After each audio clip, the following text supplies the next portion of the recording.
வணக்கம். இன்னைக்கு morning delicious breakfast வீட் rava upma.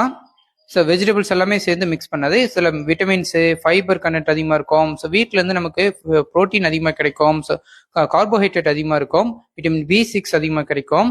Then black grapes, இதில் விட்டமின் சி, விட்டமின் கே எல்லாம் அதிகமாக இருக்கும். ஸோ நம்ம ஸ்கின்னை க்ளோவை வச்சுக்கிறதுக்கு நல்ல யூஸ்ஃபுல்லாக இருக்கும். தென் நட்ஸ், சில ஹெல்த்தி ஃபேட் இருக்கு, மெக்னீசியம் இருக்கு, பொட்டாசியம் இருக்கு. ஸோ இதெல்லாமே பிரெயினோட ஃபங்க்ஷனுக்கும் ஹார்ட்டோட ஃபங்க்ஷனுக்கும் நல்ல யூஸ்ஃபுல்லாக இருக்கும்.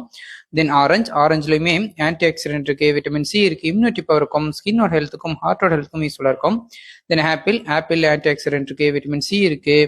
தென் பனானால நேச்சுரல் சுகர் இருக்கும், பொட்டாசியம் இருக்கிறதுனால பிரெயினோட ஃபங்க்ஷனுக்கு நல்ல யூஸ்ஃபுல்லாக இருக்கும். தென் பட்டர் மில்க்ல கால்சியம் இருக்கு, நம்ம போனோட ஸ்ட்ரென்த்துக்கு நல்லா யூஸ்ஃபுல்லாக இருக்கும். டீஹைட்ரேட் ஆகாமல் பார்த்துக்கும். ஸோ இந்த மாதிரி நம்ம மார்னிங் பிரேக்ஃபாஸ்ட் நேச்சுரலாக சாப்பிடலாம். நம்ம மிக்ஸ் பண்ணி குக்கட் ஃபுட்டும் ரா ஃபுட்டும் மிக்ஸ் பண்ணியும் சாப்பிடலாம். ஓகேங்களா? ஸோ ஹெல்த்தியான மார்னிங் பிரேக்ஃபாஸ்ட் ட்ரை பண்ணி பாருங்க. தேங்க்யூ.